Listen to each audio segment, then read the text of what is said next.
Thank you all so much for joining us and welcome to this special global town hall meeting. We're looking forward to digging into conversation with you all today. And we're going to be hearing from Palestinian experts on nonviolence and conflict resolution, Jonathan Kuttab and Mohammed Abu-Nimer, about their recent experiences in Palestine and Israel, and also the implications of this current moment. After we're going to have a Q&A session and discussion. So, Ms. Tess, I use she, her pronouns. I'm calling in from Washington, D.C., which is on unceded Piscataway and Anacostan land, and I will be your host today. I'm the Office and Intern Manager at Nonviolence International, or NVI for short, where we're working to strengthen the global nonviolent movement through training, educational resources, and fiscal sponsorship. I'm also an organizer with If Not Now, which is the movement of American Jews organizing our community to end US support for Israeli apartheid. I was connected to NDI through one of our fiscally sponsored partners, the Center for Jewish Nonviolence, which I became involved with last year. And they bring together diaspora Jews to engage in co-resistance with Palestinians in the West Bank. And as we gather for this webinar, our partners in Palestine are on our minds. So if you have not already done so, please learn more about the work of We Are Not Numbers, Holy Land Trust, the Hebron International Resource Network, US Votes to Gaza, and the Center for Jewish Nonviolence. I believe there is a link that's going to be dropped in the chat in just a moment, where you can learn more about those orgs and our fiscally sponsored partners in Palestine, as well as our fiscally sponsored partners working in other areas around the world.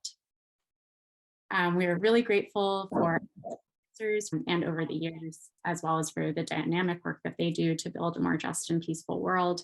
Thank you to Friends of Sabeel North America, Fellowship of Reconciliation, and Just Peace Advocates. Later today, we'll hear from the leaders of these organizations about their current work and ways to get involved. We're also going to drop a link in the chat now and invite you to each of their websites and invite you to learn more about their amazing work. We're really lucky to have a range of experiences in the Zoom room today as well, and we invite everyone to show up in this town hall authentically and to consider the new information and perspectives that you hear. And as you formulate those questions and comments to share with everyone, please remember that we're not questioning or debating the humanity of Palestinians and their right to resist in this space. And we request that everyone treat each other with respect as we engage in a conversation that carries quite a bit of emotional weight. Also, to be clear, hate speech of any kind will not be tolerated. So with that being said, you all registered for a webinar called The Crisis of Apartheid. And before we hear from our speakers, let's dig into why apartheid in Palestine and Israel is a crisis right now, and a bit about what that term means. So the longstanding system of apartheid in Palestine has markedly intensified since the start of 2023, which was right around when the recently elected far-right Israeli government came into power. This year, Israeli settler and military violence has become even more frequent and severe, especially the increasingly prevalent and large-scale attacks on Palestinian communities. Widespread daily violence isn't new. It's a requisite of land theft, disallowing free movement and political participation, and stripping Palestinians of their residency status, which are all core features of the Israeli apartheid regime.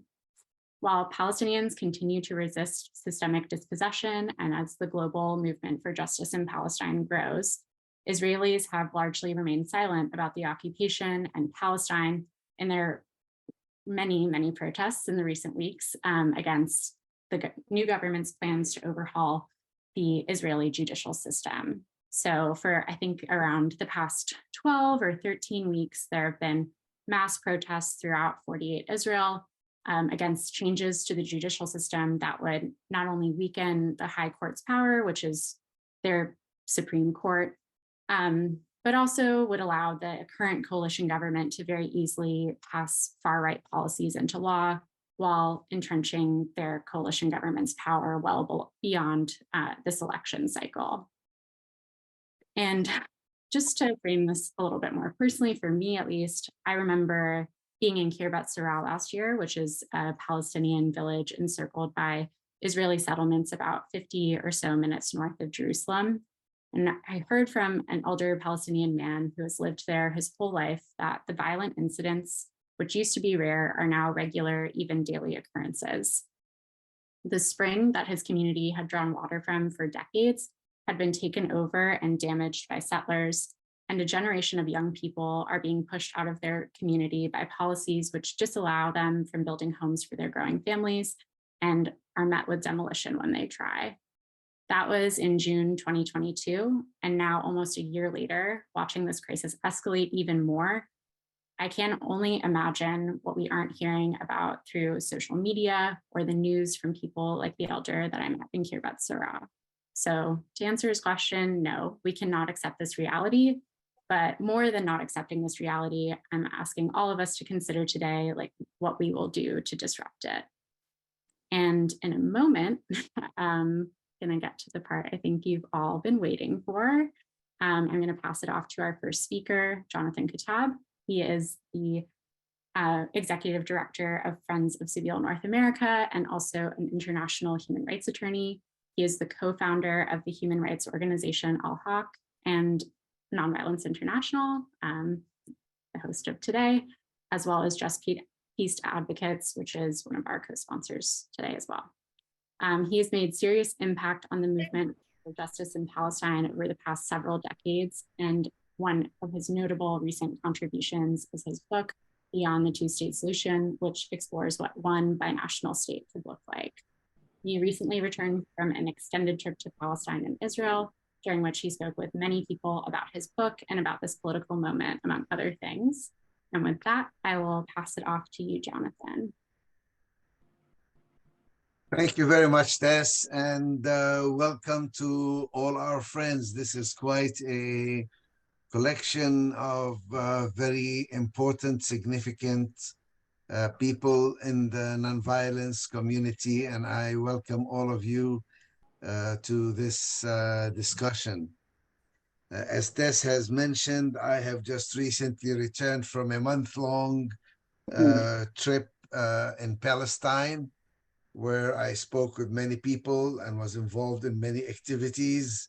I reported on this in detail with a debriefing for FOSNA, which is available online for those who wish to hear about it.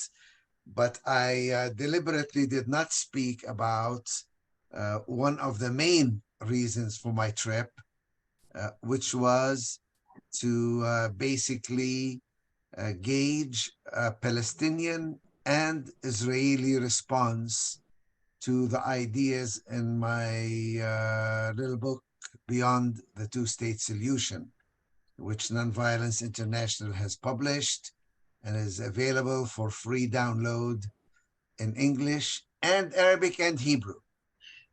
One of the questions that I keep being asked all the time is, well, nice ideas. What do Palestinians think of it? And what do Israelis think of it?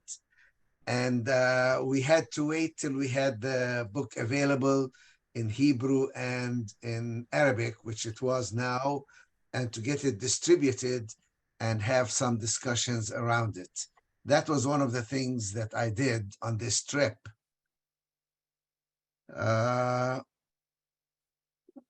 On the Israeli side, it was almost difficult for people to gather around and discuss this issue.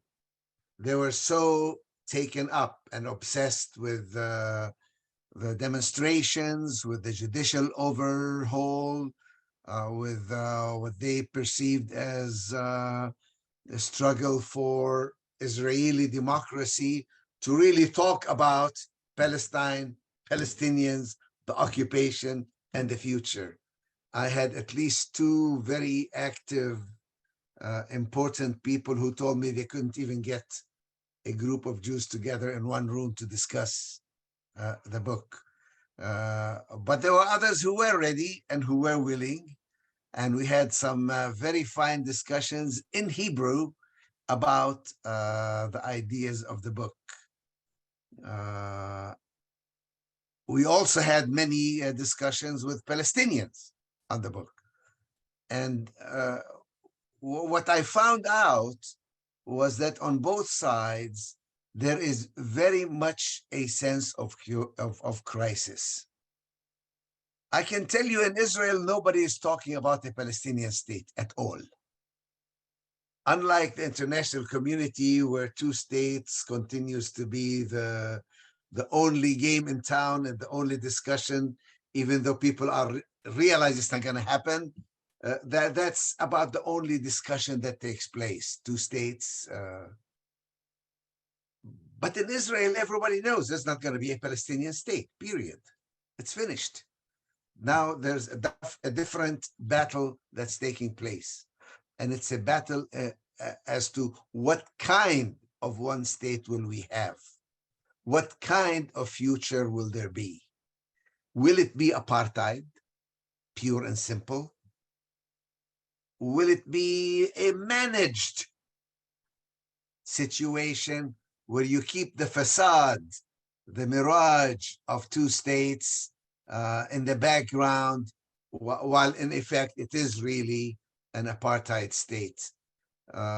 In fact, a large part of the fury behind the demonstrations that we saw in Israel was a realization that they could no longer maintain the facade of a Jewish and democratic state. That these stupid fascists are not even bothering with hiding the reality, which is that they want a Jewish supremacist state. In fact, they are so clear about it that the real issue for them is defining who is a Jew and whether we should accept those crypto Jews who aren't quite halakhically pure as part, or whether we should just outright amend the law of return to make sure that it only applies to real Jews, and that where the state becomes more openly Jewish. It's not an accident that after 70 years or so, we are seeing a large number of laws that insist on the Jewishness of the state and that more openly discriminate against non-Jews within the state of Israel. That becomes part of the discussion on the Israeli side. On the Palestinian side, there's a new generation that's coming up that is totally disinterested in Oslo, in the Palestinian Authority, in Area A, B, and C, but who are very clear about their Palestinian identity. I have to admit with sorrow that many of them are turning to more armed struggle as the option rather than a peaceful negotiated settlement, because in their mind, negotiations means Oslo, means Palestinian Authority, means a continuation of the status quo. So peace has been given a bad name. Cooperation between Jews and Arabs in Palestine has also been given a bad name. Now it's called normalization, and everybody is opposed to it, which is a very worrying and a very sad state of affairs. The good news, however, is that this sense of crisis, this sense of the old methods don't work anymore, this sense of the need to seek new solutions and to think out of the box is very real.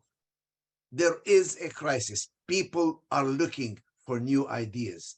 People are willing to try new things. People are open on issues that in the past used to be taboo, which used to be not open for discussion, including the idea of one state solution, the idea of genuine democracy and equality. All the talk during the demonstrations about the Declaration of Independence reminded people that it could have been otherwise. it could have been a state where equality is an essential part of it, rather than Jewish supremacy. On the good side, the emphasis on a constitution. People are now asking for a constitution.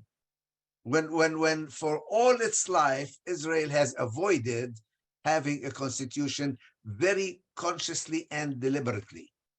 Professor Ruth Gavison, well-known Israeli jurists, once gave a lecture, I remember it, about 20, 30 years ago. And she said there were two reasons why Israel did not get a constitution.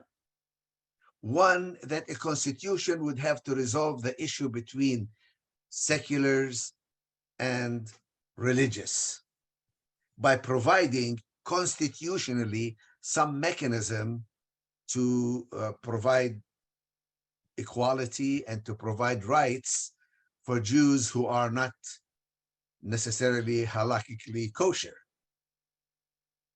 But the second reason was that in a constitution, you'd have to institutionalize and confirm the principle of equality between Arabs and Jews.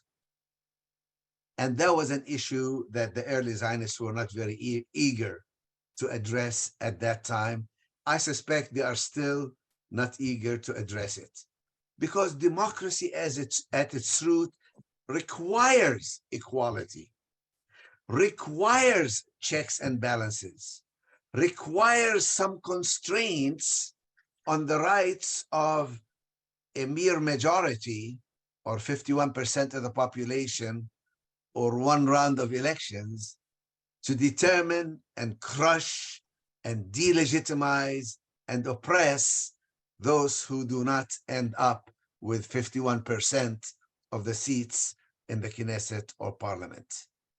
And now at least many Israelis realize that they need a constitution and they need checks and balances, and they cannot be left to the mercy of a mere majority in the Knesset determining their lives on very crucial, important issues.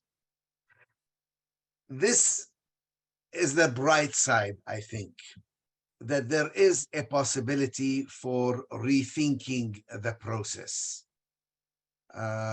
When this election took place, I wrote an article where I said that the results of the election were predictable, inevitable, and irreversible.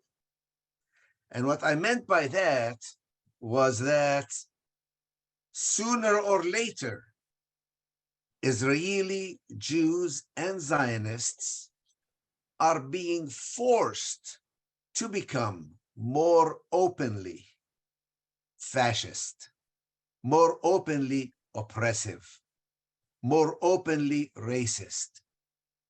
Not because they are necessarily bad people, but because they have chosen an ideology that requires them to do all these things.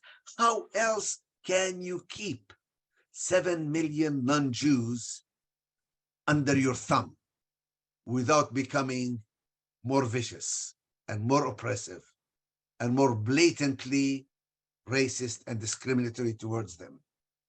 So it's not whether you are a bad person or whether you don't like Arabs and hate them.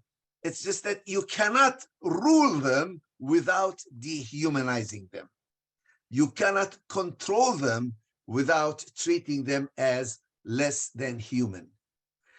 You cannot deal with a situation of domination without in some way really dehumanizing the people that you are victimizing. And this is, I think, a problem for many Israelis. It's certainly a problem for many American and foreign country Jews, who by and large tend to be liberal, humanitarian, democratic, progressive on almost all issues.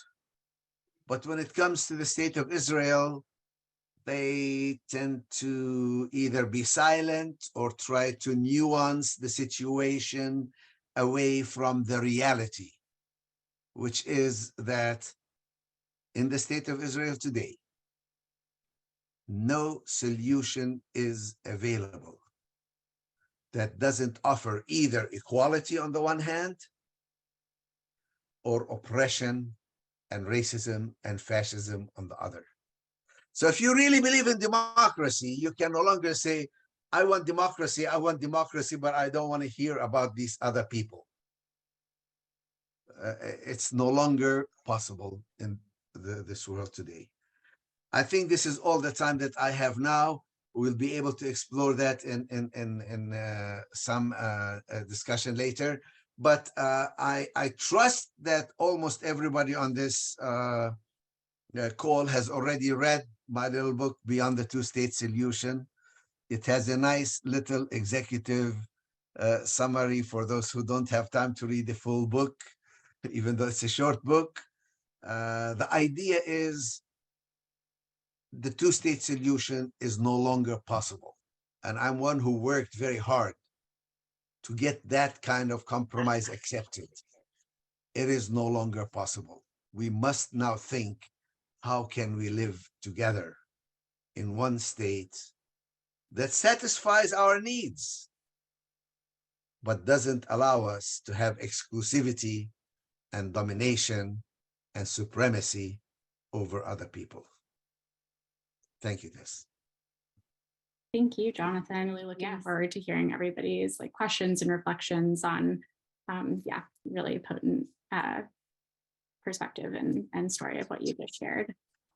So before we get to the Q&A, though, we are going to hear from Mohammed Abu-Nimer, who is a professor of international peace and conflict resolution at the American University School of International Service, and also he is a board member of Nonviolence International. He's also the founder of the Salam Institute, which mobilizes religious traditions and resources to promote pluralism, nonviolence, and human rights.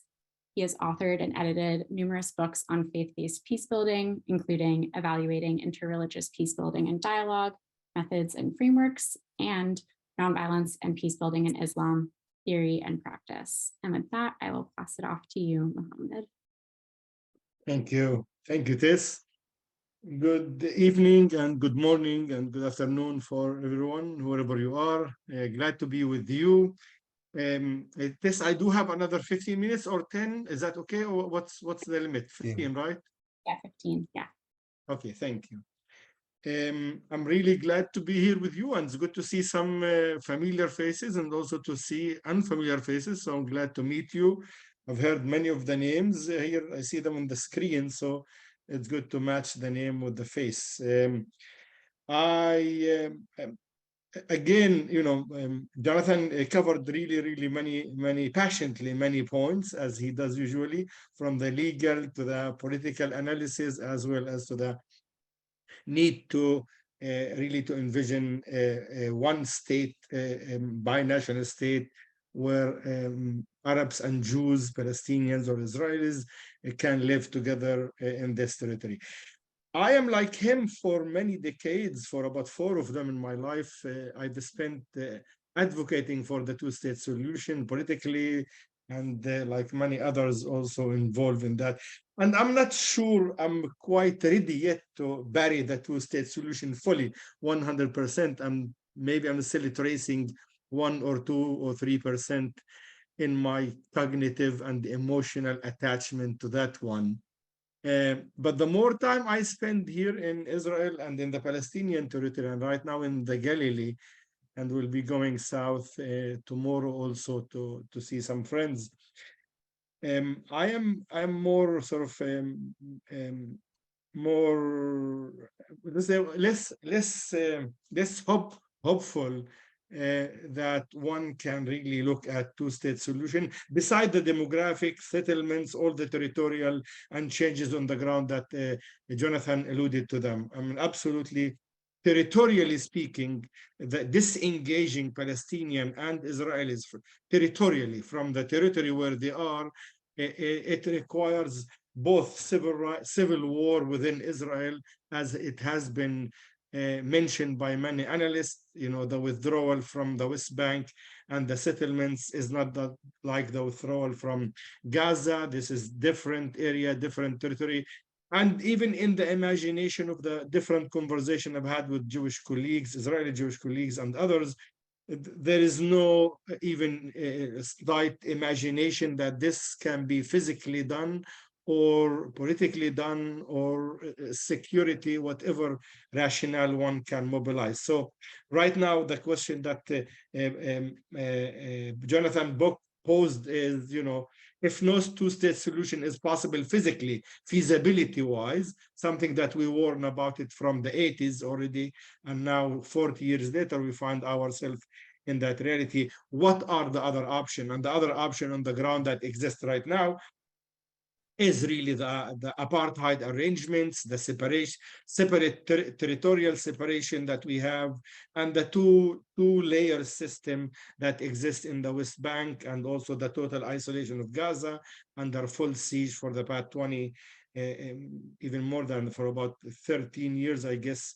Gaza has been under continuous siege, if we can count these years. So really, we left with this apartheid system and this arrangement. And I think what really brought the crisis right now is this new development, the Ben Gvir and Smotrich and the right wing in Israel, that finally, finally brought the story, the occupation reality in some ways, the narrative of exclusion, narrative of supremacy into the backyard of Tel Aviv. And it's not by mistake. There are 250,000 people are in the streets of Tel Aviv. The mentality of dealing with the others in a supremacist way arrived to the backyard of the well-affluent Israeli Jewish community. And I think they went on the street. But despite all of this, I don't want to be very negative in my analysis. I'm really amazed, and I think we all should be inspired. Something historic happened yesterday. Yesterday, you have seen, in what I've seen on the TV and also talking to some friends, a classic non-violence disobedience that took place in the state of Israel. And that disobedience brought Netanyahu to come back and reverse his decision. And that's amazing. You could see the power of non-violence resistance. You could see the power of the unions, labor union. You could see the power of the health system, the university, the army, even when everybody is thinking with the same direction. And those economic institutions, Bank Hapoalim, Leumi, the major finance corporate in Israel, all came together and says, enough with this. Maybe some of us would think for the wrong reason, yes, because the minister of security, defense minister resigned. I'm sorry, was fired by Netanyahu. But regardless, you could see the power of civil disobedience. So I want to invite everyone to imagine that something like this would happen in rejecting the occupation, in bringing Arabs and Jews, Palestinians and Israelis together and utilize not though this 100%. You don't want Bank Boalim or Bank Leumi, take maybe the Histadrut or the labor union, but the forces that were at play yesterday in 15 hours, the state of Israel was on total shutdown. It was shut off. And that brought the government and the prime minister to both reverse the decision. That is a reality where I think Israeli and Palestinian can look at from a non-violence perspective and really envision and dream and plan and strategically think of what are the transformative mechanisms, what are the transformative techniques, what are the way we need to frame things in order to have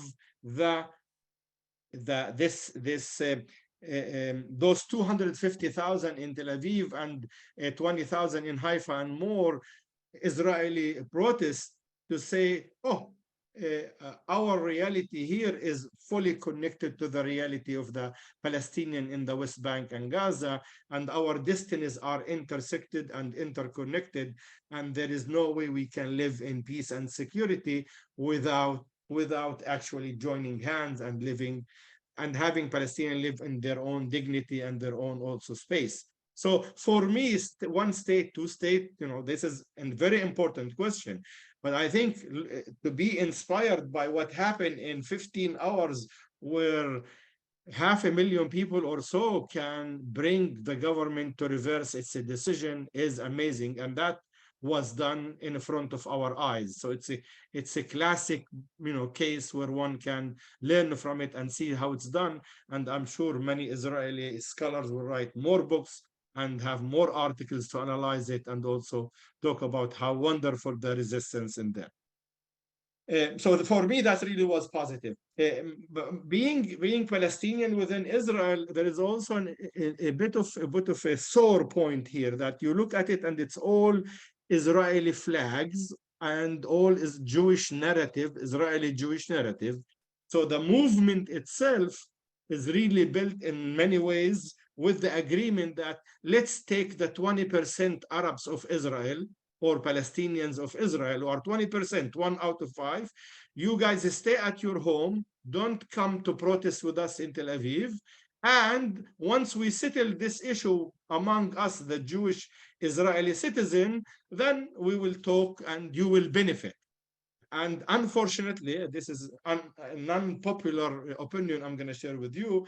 The Palestinian of Israel leadership, many of them agreed to do that.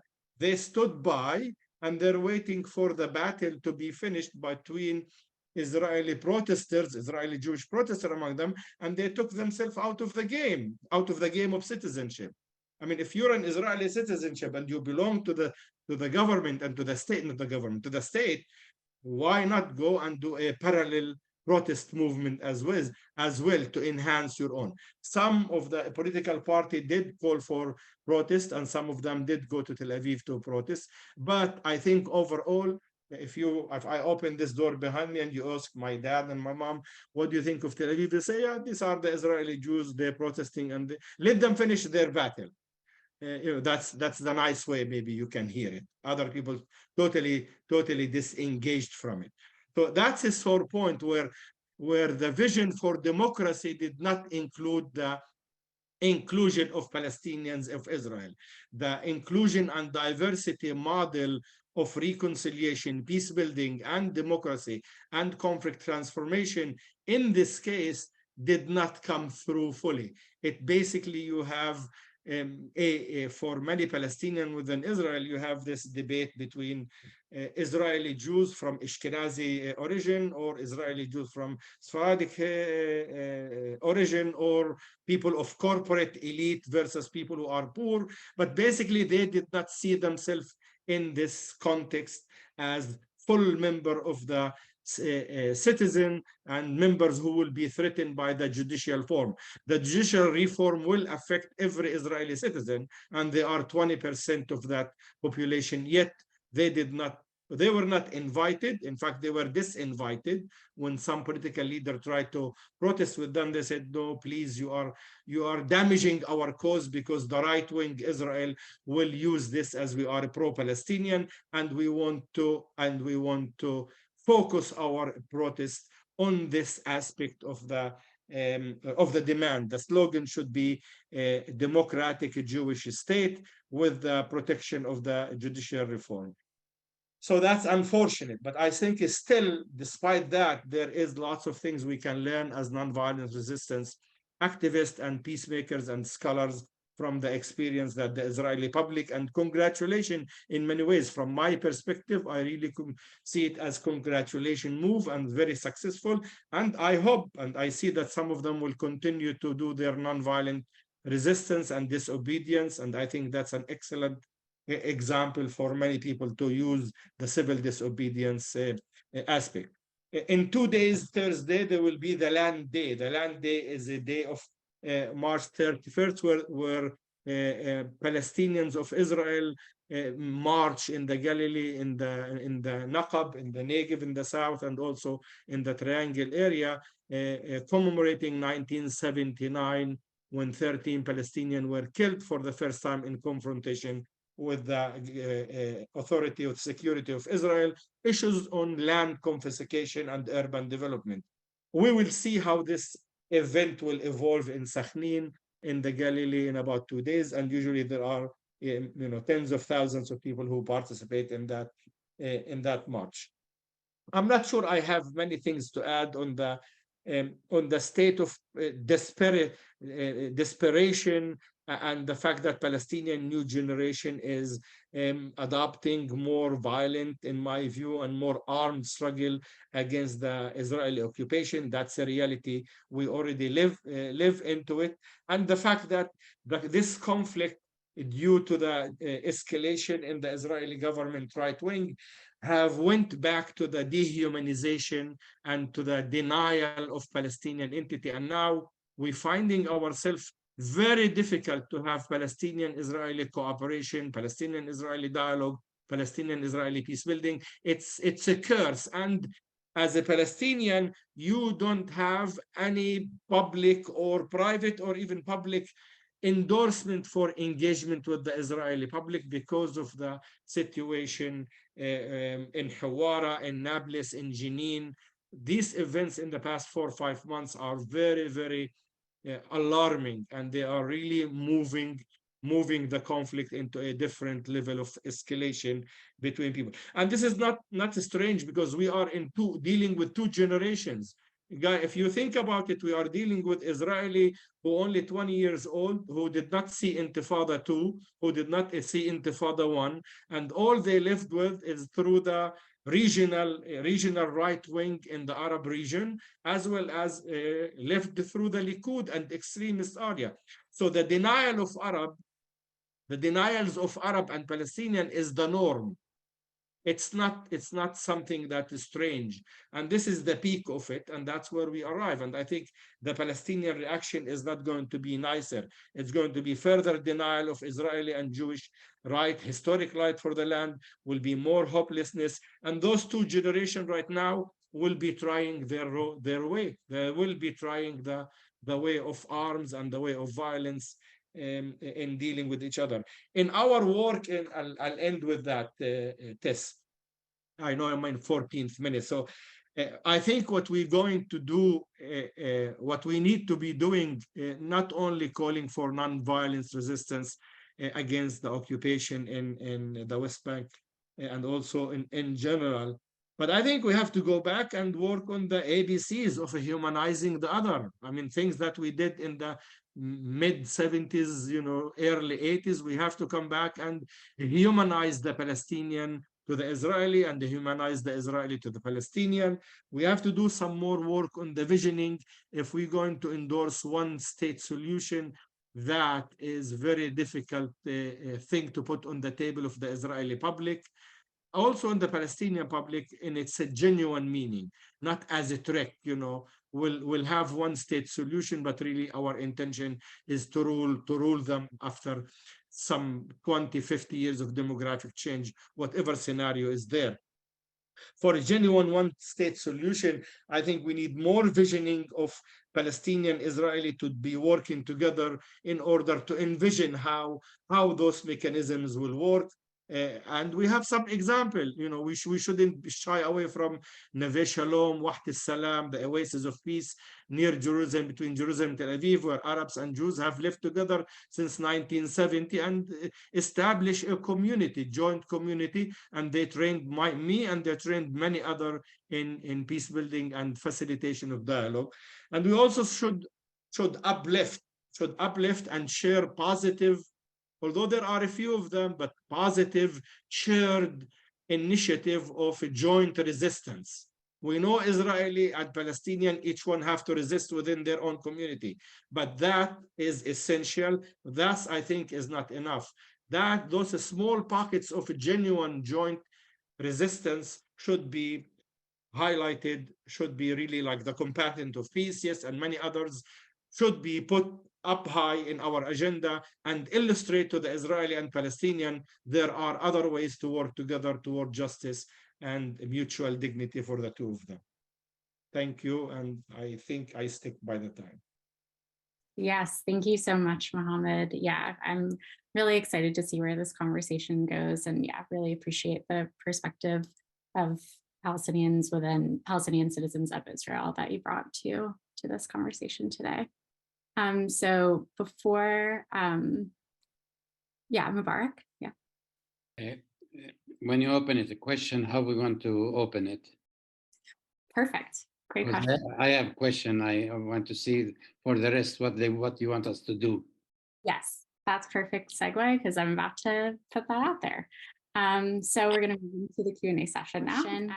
Another note is just that we value all the voices in this room and are aiming to center marginalized voices during this Q&A. So raising your hand before somebody else doesn't necessarily mean you'll get to ask your question before them. Yeah, so I already see some hands. I think we also had a couple questions in the chat, and maybe even some more new ones since I started talking. So first, I think we will kick it to Mubarak, and then I believe Mary, and then Cheryl. So Mubarak, if you'd like to come off mute and ask a question. I want to thank both Jonathan and Mohammed for an excellent presentation, very honest, very truthful, and very exciting ones. My question is, the international community is really having a difficult time, as much as the Palestinians have a difficult time with what's going in Israel. And the idea is that the Palestinian community is afraid not to support Israel, but is afraid to continue supporting Israel. And the idea of democracy is one of Israel's best support to its existence. And now the right wing in Israel, they don't care for that.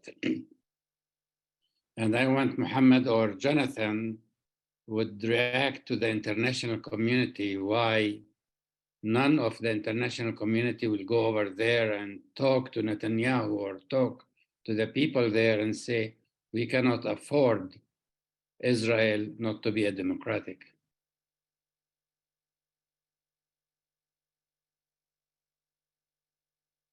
Well, I think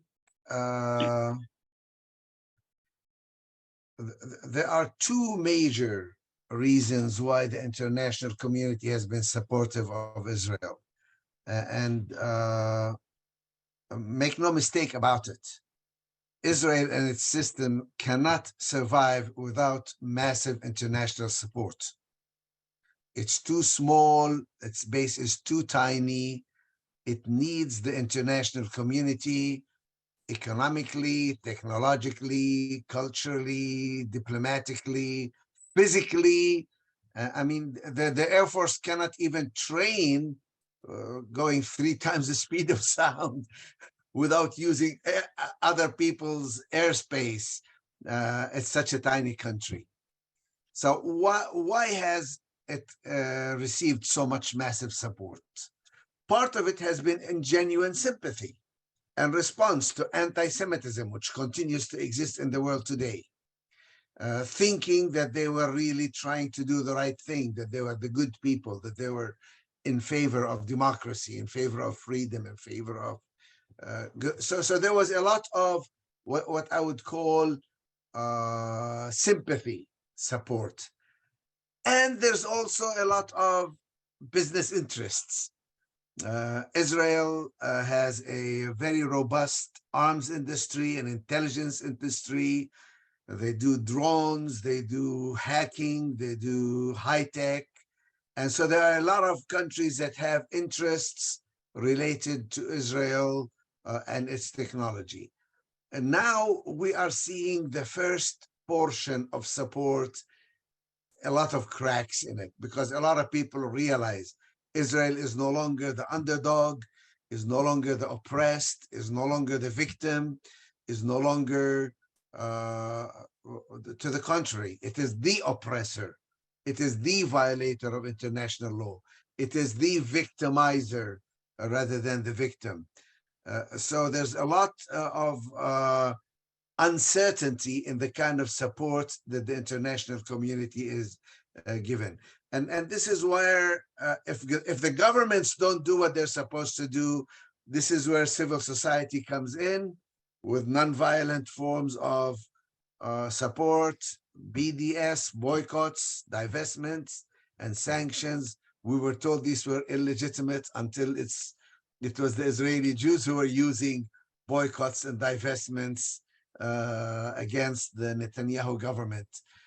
So there is, I think, a huge opportunity for the international community to weigh in on what needs to happen there. And it must be based on principles. It must be based on values of democracy, of human rights, of international law, and not just on business interests. Maybe just to add just one point, I think one of the participants pointed out, Mubarak, I mean, you know that what happened is that for the first time, Biden administration and the British and also the French and the German all issued a statement, warning or encouraging, worrying about what's happening in Tel Aviv and worrying about the development. But more than that, the US administration who followed did the three things that they have not done historically since 1990 with the Israeli administration. They refused to receive the minister of Smotrich. They would not receive Beni Gvir. They did not invite Netanyahu for a visit yet. And they called the ambassador of Israel to talk in the White House, warning him to say, what's going on. And Biden made a couple of calls also to Netanyahu in the past 2 days, encouraging him to do that. That's the maximum pressure that we ever saw since the war in Iraq. That's not enough. However, it's something to illustrate to us that, and I think we should think about this, that there is an acceptance of level of violence against the Palestinian. Beni Gvir and Smotrich raised that level of acceptance internationally, and that caused a major embarrassment. Hawara, Nablus, Jenin, the events that took place there, they're massive in their scale, and the US government and the French and the other could not defend Israel policy in the occupied territory after that. So, I'm not sure that we should and we can expect more pressure from the administration. I think they are at the end of their rope in terms of the pressure. And that's also what many Palestinians would tell you. This issue will not be resolved from the outside community, whether European Union or the United States government foreign policy, or the Chinese, or of course not the Arab countries, who are many of them already signed agreements normalizing their relationship with Israel. So here you end up as a Palestinian with no window of hope for help from outside. And the only thing that can help you is really your own self, rather than somebody from outside. Thank Tess, you. back to you. Thank you so much for those responses. Yeah, I think next up we have Margaret. Here I am. I'd like to ask you to help us out here, we who are promoting what you're talking about involved. But Netanyahu went on international television. I can't remember if it was CNN or MSNBC a couple of weeks back. And he's very seductive. He grew up in Brooklyn. He speaks like an American. He looks like an all-American boy to a lot of our uneducated viewers. And he said, oh, of course we want peace, but the Palestinian, and I'm not sure what authority he's talking about, they still declare that they want to eradicate Jews and kill us. So of course we have to fight back. Very seductive message. It went out to our whole country and abroad. And we have some very shameful and incompetent leaders on a national level, which I think we all know about. And so I think we need to refute this statement, but could you give us some background on that and help refute that argument? Because it did go out on national television that the Palestinians still in their, is it their constitution or in their documents, they want to kill all the Jews and eradicate them. So we need to refute this because he had a national audience and he was very seductive and very slick in his approach, denouncing Palestine and saying how there can be no dialogue because Palestinians are killers. All I can say is that repeating the same propaganda points that Israel has used in the past is not selling as well these days. But could you give us some concretely what are concretely, the Palestinian Authority is not even defending its own people against the settlers, much less trying to kill Israelis. Hamas is like being in an open air prison and cannot even get electricity and water and food. I think the world realizes who has power and who is in danger and who isn't. No, we don't realize it. We don't, a lot of people don't know that you don't got electricity and power. The fact is, if you were on the stage with Netanyahu, with CNN, how would you refute his admission that officially the state of Palestine wants to kill and eliminate Jews? How would you refute that? Yeah, Jonathan, maybe we can say that the Palestinian Authority signed an Oslo agreement in which there was a full recognition of the state of Israel, and they are in negotiation with Israel since 1993, and this is the longest negotiation in the history of humankind between two governments, probably. In addition, Hamas de facto have lived in Gaza and confined its own charter in that part.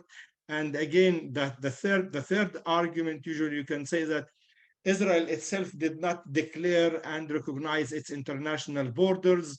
There are many documents out there, one can point upon them, and the charter of the PLO, again, one of them. But de facto on the ground, the Palestinian Authority has already negotiated and the PLO has already endorsed the Oslo Agreement, which has a recognition of the state of Israel. So to go back and play this card of the fear card, the politics of fear cards, is, as you said, typical Netanyahu and the right wing. Thank you. You're so much better than me, Mohammed. I can't have your patience for replying to Netanyahu. Next question, maybe. Next, we're going to Cheryl. Thank you so much to the presenters. And I heard, Jonathan, I heard your other talk. I think it was only a week ago about your return. I was also there at the same time in October, and I also could not get into Nablus to see friends that I met there during the second Intifada back in 2002. So I have a very strong emotional attachment to Palestine. I think, Mohammed, you said that there is joint resistance going on, and I'd like to know what joint resistance is happening that is not normalizing. I understand normalizing meaning not recognizing that there's an oppressor and an oppressed, and that not taking that fully into account. So I'd like to hear what organizations you're referring to that are doing a joint resistance and are not normalizing. Thank you. Just you want to take a few questions? Yeah, we can do a couple questions at the same time to speak to multiple at once. Sure. Thank you. Yeah. I think next we had, after Cheryl's question, which sounds like we're going to do some combined answering, is Magan. So thank you, Tess. Thank you, Jonathan. Thank you, Mohammed. I've asked a question about population shift in terms of Israelis. Are you seeing signs that Israelis are leaving Israel?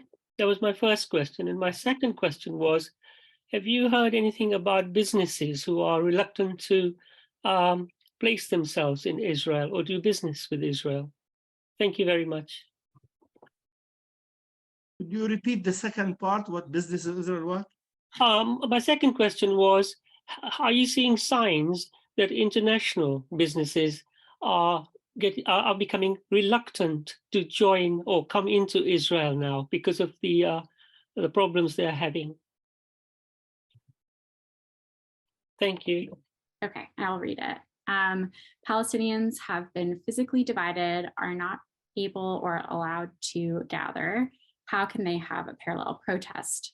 We have ignored their decades of nonviolent resistance. Should we be surprised that Palestinians are turning to violence? Muhammad? Yes, thank you. So I will, Jonathan, I'm going to take the first and the third. So a combatant for peace was mentioned also, but also there are some other good organizations that mentioned here, you know, bereaved parents circles as well, Zochrot in Hebrew, rabbis for human rights, you know, hands and hands if you want more dialogue. And there are a number of organizations that, you know, one can look, and I'm happy to share with you later on some articles and some analysis, some of this work. Maya Carter is on this group.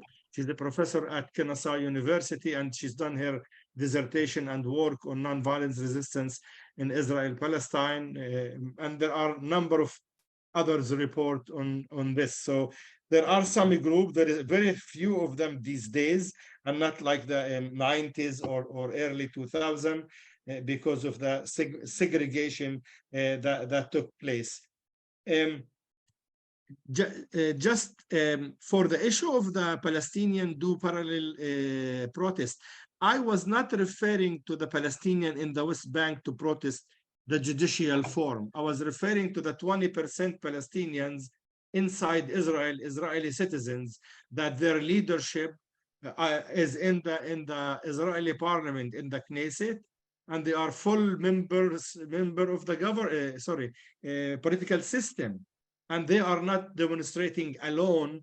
And they were asked by the leaders of the protest movement in Tel Aviv and other area not to join, because the right wing will tell them, oh, you are Arab loving and you are not a genuine, you know, a nationalist or a Jewish patriot. And therefore they said our agenda for a protest will be stronger.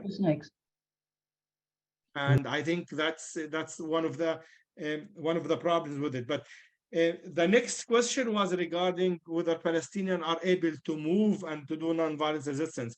The nature of the occupation since 1967 have prevented Palestinians from mobility and cut the territory like a cheese, you know, a Swiss cheese piece. Despite that, the Palestinian Intifada, first one, and including Mubarak Awad was one of its leaders, who's with us also, found many ways to protest and to do boycott and civil disobedience. You know, the creativity of nonviolence resistance is boundless. It doesn't have boundary, and we know we humans are so creative in finding ways to protest and say no. And you know, African American in their anti-slavery and anti-racism provide excellent example. Michael Beer is in this room as well, and he just edited the new book, updated the 278 nonviolent resistance ways. I think Michael brought them to few more hundreds. And you know, the creativity of nonviolent resistance will not be stopped by they were not stopped by the apartheid system in South Africa, and will not be stopped by this. So that's I think always an obstacle, but it's possible to overcome. Finally, I've heard some rumors that was used. I did not want to repeat it, about Israel businessmen are taking their business out, and there was a report I have seen that some money investment were taken out of banks in Israel in the past 3-4 months due to the election of this right-wing government. And yesterday I was watching the head of the Hotel Association of Israel, who proudly joined at 10 o'clock in the morning, joined the strike. He said that, yes, our businesses, and this is hotel and tourism, and investment has been affected significantly in the past month and a half because of the unrest that was in the Israeli politics. So, but those confirmed just recently. I don't have the exact number, so I'm not sure. But definitely the threat of business, losing business, was on the mind of many of the Israeli elite corporate who joined the strike yesterday, beside the ideology of it. Tess, back to you. Awesome. And I think, I don't know if Jonathan, you have anything more to speak to for either of those questions. If so, I'll pass it to you. I have answers on all three issues. I'll start with the last one. The Palestinians are divided physically. Is it any wonder that they are turning to violence? No, I'm not surprised, but I still think that nonviolence is the best option for Palestinians.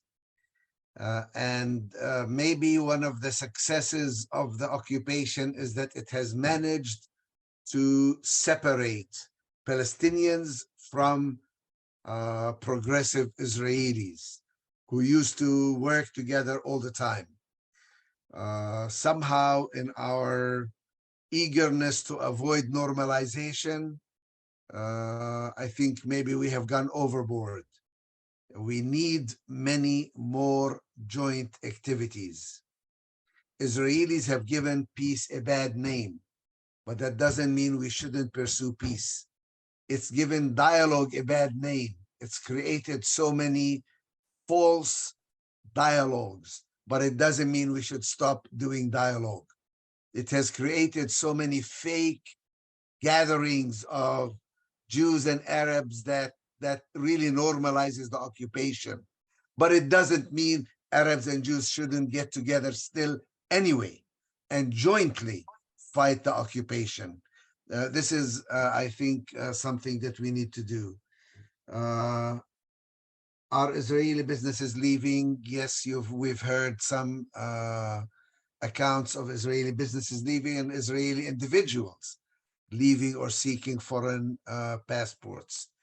But I would like to think of this as indications that Israel cannot survive on its own. It needs the rest of the world, especially the Western world.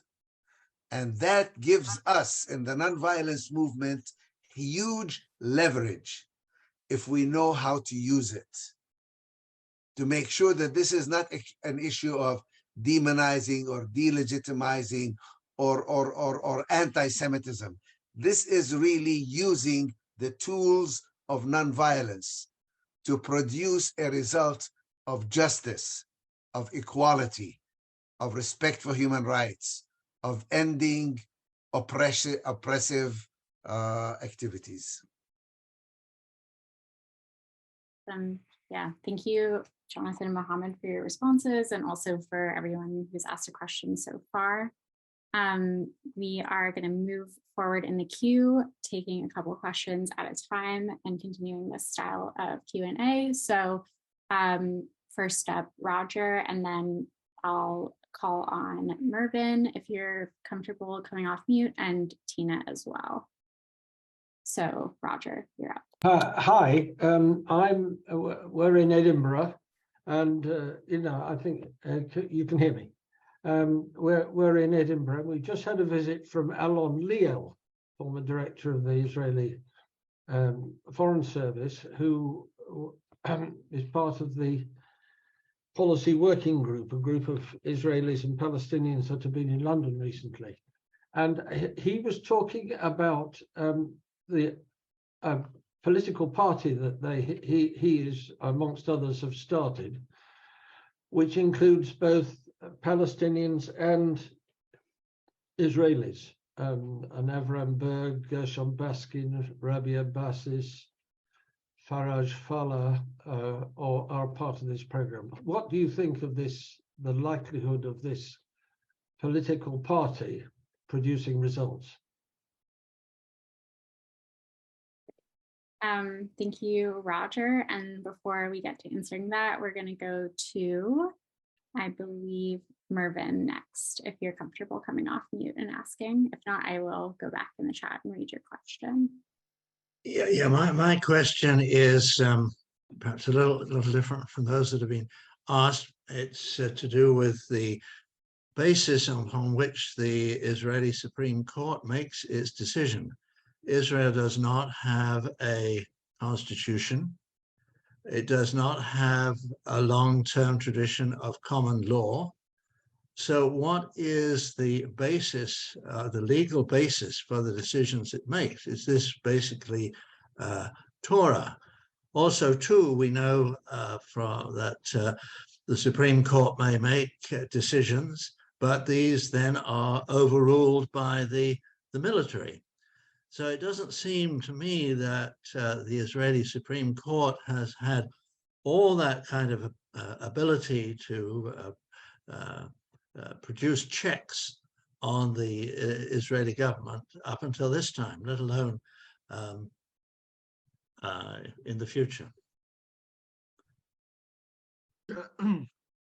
Jonathan, you're the lawyer. Yeah. I think the Israeli court has enjoyed unfairly a good reputation abroad, mostly because people don't read Hebrew and don't know what its decisions are. It has not been a very positive, a liberal court as far as Palestinians are concerned. It has used common law, and it has used also Jewish law as one of the sources of its decisions, particularly one or two religious judges on the court have always used, made some references to Torah and Halakha and Jewish law. But you're right, it doesn't have a constitution and has not in the past acted as a real defender, certainly not of Palestinian rights or Arab rights. In fact, it has come up with some very creative justifications for apartheid, for settlements, for collective punishment, for torture. All of these things have been basically approved by the Israeli High Court. So the fact that people are saying, let's restore the power and independence of the judiciary. By the way, the Supreme Court is independent, but it's independently racist and it's independently Zionist in its perspective. So nobody interferes with them. They come up with the justifications themselves for their policies. I think it does not deserve a reputation for justice that it seems to enjoy in the Western world. I think it has made some good decisions as far as the rights of secular Jews, LGBT, for example. It has been very progressive there, but not for Palestinians. I was talking to just an hour before now, to my brother-in-law, and he's basically in his 60s as well. And I said, he was laughing and saying, I said exactly this argument that Israel having a hard time defending its democratic image in the world. He said, are you crazy? I've lived here 65 years. I've never enjoyed the democracy of Israel. Israel is democracy for the Jews, for the Israeli Jews, when the issue relates to both Jewish issue. But when it comes to the Palestinian, the Supreme Court and the judicial system, definitely, and I would say more than what Jonathan said in the sense of more nuance, definitely for the Palestinians inside Israel, the Supreme Court and judicial system has been a refuge from the general policies of discrimination. And they found in it, in many cases, not always, but in many cases, assistance and the protection from discriminatory policy. However, things when it comes to issue of security and the ownership of land, then the Supreme Court usually rule in favor of a Jewish state and in favor of a security issue or army concern, like the issue of the two villages, Iqrith and Bir'im, who by Supreme Court decision, they gave that the citizens should go back to them in 1982, but the Supreme Court could not enforce that decision because of security and because of the army decision at that time. But the Supreme Court is seen as a place for protection and less racist and less discriminatory than other governmental agencies or political agencies for the Palestinian Israel. For the second question, I absolutely think George Baskin and Leo and others are onto something. There is a room for political Israeli-Palestinian party that will take what Jonathan written about one state and put it on the agenda, and that's politically what needs to happen in Israel, to have the one state suggestion endorsed by Jewish, Israeli, and also Palestinians, and to put it on the table in order for 25 years from now, whoever from us is living can report back and say, look, this has become a mainstream thing, and now it has 40% support in the Israeli public, and maybe the one state, will be the norm then. Gershom Baskin himself is a colleague, friend. I worked with him in 1980, and I'm delighted to see that he has arrived to this conclusion of one state. We've spent many, many years debating this issue with him and with others as well. But these are Israeli and Palestinian who are hurting, and they are, I think, looking for a good way to move their community forward.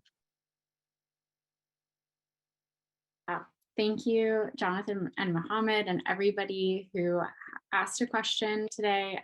Yeah, this is a really exciting Q&A discussion, and feels like we surfaced a lot. I know there's still a lot of people with questions, so if you haven't already put your question into the chat, please do so now, as we are trying to stay somewhat on schedule and wrap up around 12. So unfortunately, we'll not have time to hear from everybody who's indicated they have a question. But like I said before, we're aiming to answer all of your questions and either post them on the Nonviolence International website and notify you by email, or just by email, send those answers out and reflections out later this week. Yeah, so. That's on my screen. Bill Espinoza and Susan Wilder have had their hand up for quite some time. Yeah. And Evelyn Ophir also, but I think you have your own calculation. We will not interfere. All right. Yeah, no, I know I would love to really hear all three of your questions. And I think there are several more in the chat that we haven't gotten to.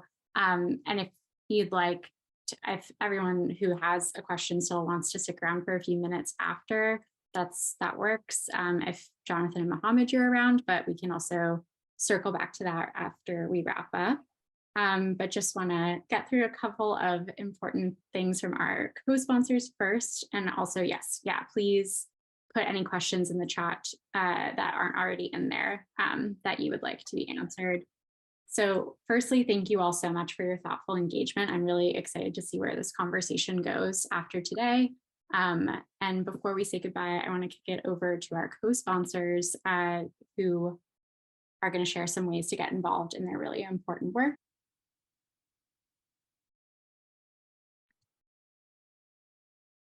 Let's see, Karen from Just Peace Advocates.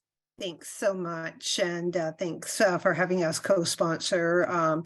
We're a Canadian-based human rights group. We focus on Palestine and Kashmir, but do a lot of our work through networks and coalitions here in Canada, including the Canada-wide Peace and Justice Network with about 45 organizations, the Canadian BDS Coalition with about 20 organizations, and other groups. It's great to see a number of Canadians on this call as well. panel and asking questions. You can go onto our website or any of our social media, which you could find from our website. I know the link has been in the chat a couple of times. We are working on different projects like putting complaints into the Canadian Revenue Agency, specifically regarding Canadian charities, Canadian taxpayer dollars that are sponsoring some of the alt-right, or no, maybe I shouldn't say alt, but the far-right politicians that we've been talking about, like Smotrich from Ketamine, Ragavan, David, all of those sorts of organizations, and many military organizations that our tax-paying dollars are going to support. So yeah, many campaigns that you can get involved in. Just check our website out, and thanks again. Thank you, Karen. And I'll pass it to Jonathan to share a little bit about ways to get involved with Friends of Sabeel North America. Thank you. Friends of Sabeel North America attempts to be the Christian voice for Palestine. You can go on our website. You can join our mailing list. We put out only one, hopefully, e-blast every week. We try and concentrate on Palestinian liberation theology. What does it mean to live out our faith in the context of Palestine, working for peace and justice? So you're welcome to join our website or our mailing list. Thank you. Thank you, Jonathan. And I will pass it off to Paul Magno, who is a council member of the Fellowship of Reconciliation, to share a little bit about FOR. Good morning, everybody. It's still morning, at least on the East Coast of the United States. Yes, I'm sorry that Ariel had to drop off. I had breakfast with her yesterday, and we were talking about all this stuff. FOR is doing a contemporary campaign that's called Take Back the Name of God, and particularly thinking about the Abrahamic traditions and about Christian nationalism as we see it in the United States, and what a false religion it is. And of course, that has its counterpart in Israel and Palestine. Not so much for the Palestinians, but mostly for the Israelis. And I'd invite you to watch for that as we move forward with that over the next, particularly in this season, which Ramadan has begun and Passover is coming, and so is Holy Week and Easter in the Abrahamic traditions. And so we want to be able to speak to that a lot. We need to give God back her good name. Thanks. Thank you. Yeah, I'll pass it to you, Mubarak. Yes, I just want to thank everybody and thank you. You did a good job. And I want to thank David as well as Michael arranging this. Thanks for the speaker and everybody who participated. We appreciate everything. Thank you so much. Yeah, definitely echoing that appreciation. Thank you so much, Mubarak. Yeah, so on that note, thank you. Can I say one sentence? Yeah, absolutely.